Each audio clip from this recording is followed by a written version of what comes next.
دا دستور دی چې لومړی پیژند د ځان شي. دا دستور دی چې لومړی پیژند د ځان شي، پس د هغې بیا پیژند د نور جهان شي. او چې په خپله پښتو ژبه لیکل دې برخه کې اوس د کونړ ځوانانو کلتوري ټولنه د کار نیولې غړي ښاغلي سید رحیم یوسفي څخه هیله کېږي چې راشي سټیج ته راشي او د یار صاحب د شخصي ژوند په هکله خبرې وکړي. ښاغلی سید رحیم یوسفي. حاضرینو سلام په وړاندې کولو سره د ښاغلي محمد اجان یار صاحب چې زموږ د سیمې یو تکړه شاعر او ښه ناول لیکونکی او یو منلی مطبوعاتي شخصیت دی د ژوند لیک په اړه یو ځلم نظر ستاسو حضور ته وړاندې کړم. ښاغلی یار صاحب د کونړ ولایت د وټپور د ولسوالۍ د شړندو د کلي د نن څخه 80 کاله پخوا په یو بزګره کورنۍ کې زیږېدلی دی. د ده عمر لا د 4 کلونو څخه کم و چې لوی څښتن ترېنه ځوان پلار واخیست چې دوی 2 ورونه چې هغه بل ورور یې د ده څخه کوچنی و بلکل یتیمان پاتې شول چې په خورا خواشینۍ سره په ځوانۍ کې د ثور د پاڅون په ټس کې هغه هم په شهادت ورسېده.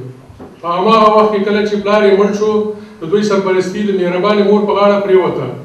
که څه هم کاکاګانو او د کاکا زامنو ورسره د خپل توان په اندازه مرسته کړې ده، خو په طبیعي لحاظ هېڅوک د پلار او مور د مینې تشه نشي ډکولی. په هر صورت دا د زمانې د حوادثو غوښتنه ده چې په ټولو انسانانو باندې یو شان نه تطبیقېږي. زمانه څوک یو شان رانغاړي او د چا سره بیا په بل ډول برخوټ کوي.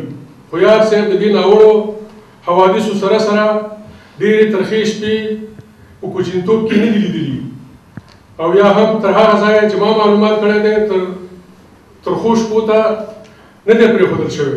ښوونځي ته د تګ نه مخکې د مروجه دیني علومو زده کړې ته هڅول شوی دی او برسېره پر هغې لیک لوست هم زده کړی دی. 5 کتاب یې لوستلی، د ګلستان او بستان کتابونو ته یې مخه کړې ده. باید ووایم د موقع څخه په استفادې سره په هغه کلونو کې افغانستان په بشپړه توګه د ایران د کلتوري او فرهنګي یرغل د سختو ګزارونو لاندې راغلی و.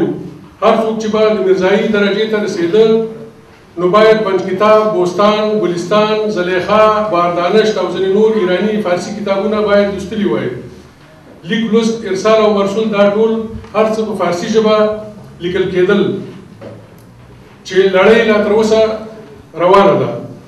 یار صاحب هم هغه څوک چې د وخت د خاصو شرایطو سره یې ځان برابر کړی او د چاپیر برابر کړی او یا چاپیریال دې کار ته هڅولی دی چې په فارسي باندې هم لیک او لوست زده کړي. یار صاحب د 6 کالو چې په هغه وخت کې په وټپور کې یو نوی لومړنی ښوونځی پرانیستل شو او یو ټولګی یې درلود. دی د دغه ښوونځي د 2مې دورې د لومړي ټولګي شاګرد په توګه د خپلو مشرانو او نږدې خپلوانو لخوا د ده د ژوند او روښانه راتلونکي سره چې د ده د ژوند او روښانه راتلونکي سره یې مینه درلوده شامل او په هغه وخت کې ښوونځي ته په یو داسې ډېره وروسته پاتې ټولنه کې د هر چا لپاره عادي خبره نه ګڼل کېدله. یو نیم سړي دا زړه کولی شو چې خپل ماشوم خپل مکتب ته واستوي او په یوه اکاډمي کې زده کړې باندې پیل وکړي. د هغه وخت نه تر اوسه تقریبا د نیمې پېړۍ څخه زیاته موده تېرېږي چې ده په ښوونځي کې لیک لوست پیل کړی دی، چې د هغه وخت د ټولګیوالو په منځ کې ممتاز شاګرد و. په هغه کلونو کې معمولا درس په دیره او کله په جومات کې لوستل کېده. لنډه دا چې د ټولو اقتصادي او ټولنیزو ستونزو د شتون سره سره نوموړی په ښه درجه بریالی شو. وخت د پوهنې وزیر ډاکټر علي احمد پوپل و. د ده په نوښت د ولایاتو ممتاز شاګردان به کابل ته د وړاندې تحصیل په منظور راوغوښتل کېدل او په لیلیه توګه به شاملېدل تر څو د کابل د هغه وخت یوازیني پوهنتون ته سره په ښه توګه د لوړو زده کړو په خاطر لاره پیدا کړي. دی هم کابل ته راوستل شو او د 2م ټولګي او د 12م ټولګي پورې د بدني روزنې لیسه ولوستله. د ده مینه د شعر او شاعرۍ او لیکوالۍ سره د خپل مسلک په نسبت خورا زیاته وه. په کیسه لیکلو او ډرامو لیکلو کې خاص استعداد درلود.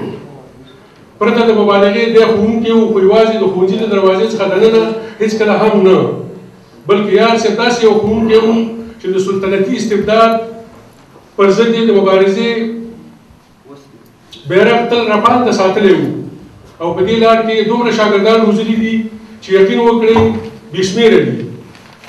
هر څه چې یې لیدلي دي او د دوستانو څخه یې اورېدلي دي هغه یې په ډاګه ویلي او لیکلي دي چې د هغه وخت په ښوونځیو، جوماتونو، حجرو او دیرو کې د یار صاحب په کار مبارزه نیغ په نیغه تبصرې کېدلې. هماغه علت و چې د وخت حکومتونو د خوا به په جزایي او جبري توګه د هېواد په مختلفو لیسو او ښوونځیو باندې ګرد ګرځول شوی و. که څه هم دی د دیموکراسۍ د کلونو په لسیزه کې حکومتي چوکاټ ته داخل شوی و، خو هغه هغومره دیموکراسي چې کیڼ اړخه ګوندونو او سازمانونو یې غوښتنه کوله هېڅکله هم نه وه موجوده، نو ځکه ده پکې ارامه ورځ نه ده لیدلې. په اسیا، افریقا، لاتینې امریکا او د منځني ختیځ یو زیات شمېر هېوادونو د همدغه کلونو په اوږدو کې خپلواکي ترلاسه او د وخت شوروي اتحاد هررخیزه ملاتړ څرګنداوه. داسې انګېرنه ده او په روښانفکري قشر کې د ورځې مضمون همدا و چې افغانستان هم باید د دې بهیر څخه متاثره شي، نو ځکه زیاتو روښانفکره ځوانانو د هغوی لاره انتخاب کړه چې یار صاحب هم په همدغه لاره کې اوږده او پاخه ګامونه پورته کړي دي. ځوانان یې راویښ کړي، ولس ته یې خطابې ورکړي، حقایق یې روښانه کړي او د هر قسم طبقاتي مظالمو په ضد یې خپل اواز پورته کړی دی. د ده ارمان ډېر سپېڅلی او په خپل ارمان کې سخت هوډمن پاتې شوی دی. خو دا چې پیښو په منفي لوري انکشاف وکړ، داخلي او بهرنیو عواملو مستقیما خپل منفي اغېزې پرېښودې او د یار صاحب د لارې د لارویانو، نو دا د یار صاحب او د یار صاحب د لارې د لارویانو ګناه نه ګڼل کېږي. یار صاحب د تعلیم او تحصیل سره زیاته مینه درلوده. همدا علت و چې په نسبتا پاخه عمر یې پوهنتون ولوست او د تاریخ د څانګې څخه یې د لیسانس ډیپلوم ترلاسه کړ. دا چې د اوږدې مودې دپاره ښوونکی پاتې شوی، که څه هم په وروستنیو کلونو کې په دنده کې بدلون راغلی و، مګر د دې سره سره بیا هم د ښوونکي په لوړ افتخار سره اوس هم د معلم صاحب په نامه یې خپل او پردي پېژني. یار صاحب د هېواد په لاندنیو ښوونځیو او لیسو کې د ښوونکي په حیث دنده اجرا کړې او د هېواد بچي په سالم ډول سره د خدمت لپاره افغاني ټولنې ته وړاندې کړي دي.